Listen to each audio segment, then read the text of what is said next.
Bonjour et bienvenue sur ma chaîne. Présentation de la dernière Armitech, donc nouveau packaging, il y a des petites nouveautés, une nouvelle platine, un système USB, etc. On va voir tout ça ensemble. Donc vous voyez déjà que le paquet change. Si vous connaissiez le paquet avant, c'était simplement une boîte en carton. Là on est sur quelque chose où il y a beaucoup plus d'informations. Donc là on va voir le nom du LED XPL, donc le XPL pour cette version. Pour la Pro, on va être ici sur l'XHP50 et on va être sur 2150 lumens au maxi, et là on sera sur 1120 lumens au maximum. On est sur des lumières ici chaudes comme vous voyez, warm pour le modèle que je vais vous présenter. Ici pareil, on va avoir les indications au niveau de la portée, etc., de l'étanchéité, c'est assez bien fait, et les fameuses garanties, la fameuse garantie de 10 ans pardon, qui est proposée avec cette lampe. Alors on la découvre tout de suite. Donc le packaging cette fois-ci il est un petit peu plus réduit, puisqu'on va voir simplement le double bandeau ici. On va avoir le système ici pour recharger. On va avoir ici le petit clip. Donc ce qui disparaît, c'est la petite sangle qu'il y avait en plus, qu'on pouvait mettre sur le bras ou sur un sac, n'importe où. La fameuse lampe, donc le gros changement se situe déjà ici, et là au niveau du support, on a un support qui est devenu à nouveau rigide. Alors est-ce que c'est une bonne nouvelle ou pas? Je ne pourrais pas encore vous le dire. En tout cas, ça permet de retirer hyper facilement la lampe, peut-être à mon sens, peut-être un peu trop. Alors ça tient très honnêtement sans souci. Maintenant quand on l'a sur la tête, on risque évidemment de toucher parfois à un endroit et de la faire tomber, ou l'avoir dans le sac et peut-être qu'elle risque de tomber. Donc moi je conseillerais même, c'est dommage qu'il ne l'ait pas fait d'ailleurs avec, c'est d'avoir une petite sangle simplement qui vient ici faire le tour de la lampe et qui vient se scratcher simplement pour assurer vraiment le fait que la lampe ne puisse pas tomber de manière accidentelle, et à ce moment là on aurait juste à déscratcher et à enlever la lampe. Je pense que ça aurait été malin. Ici le fameux système qu'on commence à connaître maintenant, qui permet de venir ici recharger directement la lampe. Donc on n'a plus la manip à aller le sortir. Par contre il y a une petite manip à faire. Vous avez vu ici, charge, use. Ça veut dire que quand je suis complètement serré ici pour venir recharger, je vais devoir desserrer un petit peu. On va le faire avec le power bank pour vous montrer ensuite la couleur au niveau de la charge, et ça va me permettre de recharger ma lampe sans sortir la queue. On est ici sur la version qui a 6 modes.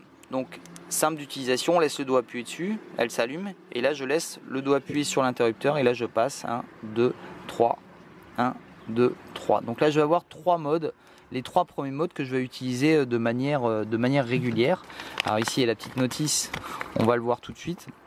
Ça va être les fameux modes que je vous ai montré. C'est le 30 lumens pour 48 heures, le 180 lumens pour 9 heures et le 390 lumens pour 3,8 heures. Alors c'est assez drôle parce que ça correspond presque à une des lampes OLED que je vous ai montré au niveau de la puissance en tout cas utilisée. Les fameux deux modes ici, 0,4 lumens pour 100 jours et 2,3 lumens pour 18 jours. Celle-ci, c'est lampe éteinte qu'on va les trouver. La lampe elle est éteinte, on laisse le doigt appuyé dessus, et là voilà, j'ai le premier mode qui est vraiment ultra léger. Vous voyez, on le voit vraiment à peine.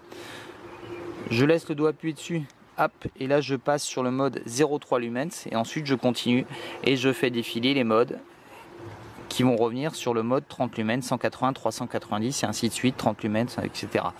Le boost, j'appuie 2 fois et là je suis en mode à fond les ballons, donc sur les 1000 lumens pour 1 heure et demie d'autonomie. Donc vous voyez, ça change pas au niveau de la programmation. La lampe elle-même ne change pas non plus, mis à part, je vous disais, ici la platine qui est beaucoup moins confortable que celle qui était proposée dans les versions précédentes, où là on avait quelque chose en silicone qui était vraiment agréable à utiliser. Ça, je suis pas sûr que ce soit fantastique au niveau du confort. Maintenant la version Pro, alors je vous enverrai plutôt vers ma vidéo, puisqu'il n'y a pas plus de changements que ça. La programmation est la même, c'est une version qui est beaucoup plus complexe à utiliser, enfin beaucoup plus complexe. Il y a simplement, alors je vais vous le refaire vite fait pour vous remontrer simplement. Alors celle-ci elle a des modes également tactiques, on va dire un peu plus militaires. Elle a un bouton aussi qui va nous montrer aussi le niveau d'intensité enfin le niveau de charge en tout cas de l'accu qui est dedans. On allume, voilà, et pareil, je laisse le doigt appuyé dessus et je suis sur 3 modes. Je suis sur 3 modes, c'est dur à dire. Je clique 2 fois, je passe dans les modes faibles, donc 3 modes. 1, 2, 3, pareil. Je reclique 2 fois, je retombe sur les modes intermédiaires. Toujours 1, 2, 3. Je clique 2 fois maintenant, 3 fois pardon. 1, 2, 3. Et là je suis sur le mode turbo, je laisse le doigt appuyé dessus. Et sur le mode super turbo. Donc vous voyez là peut-être que la LED... Enfin pardon, que l'interrupteur clignote en rouge, signe que la lampe n'est pas complètement chargée. Et si je clique 4 fois dessus, 1, 2, 3, 4, là je tombe sur les fameux modes stromboscope, SOS, balise, etc.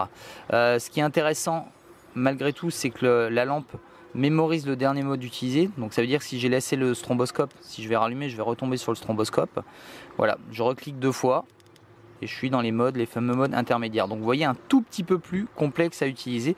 Il y a vraiment une vidéo complète là-dessus sur l'utilisation de la Huizar avec tous les systèmes, etc. Pour la passer en mode tactique, etc. Voilà, donc vous avez pu au moins la découvrir. Je vais vous faire 2-3 photos quand même pour vous rendiez compte de la puissance. Il n'y a pas un énorme changement, il n'y a même pas de changement du tout au niveau en tout cas de la puissance du LED et de la diffusion, etc. Vraiment la grosse différence, ça va être ce système ici de recharge. Je vais vous le montrer d'ailleurs tout de suite pour bien vous montrer comment fonctionne ce système. Donc pour venir charger la lampe, je divise un tout petit peu et je vais placer ici. Voilà, alors je ne sais pas si on va le voir un petit peu, voilà. Là il est en rouge. Si j'avais été complètement là contre, il restait au vert. Ah non, voilà. Si j'étais complètement vissé et que je place ici le chargeur, il va clignoter. Donc s'il clignote, c'est pas bon. Je le mets hop sur le côté gauche ici. Et là voilà, je suis en rouge continu et là donc la lampe est en train de charger. Et une fois qu'elle sera évidemment complètement chargée, je passerai, alors là ça le fait pas, mais je passerai au vert complet. Voilà, c'était la présentation de la nouvelle Huizar Armitech. Je vous dis à très bientôt. C'était Chris Jones. Bye bye.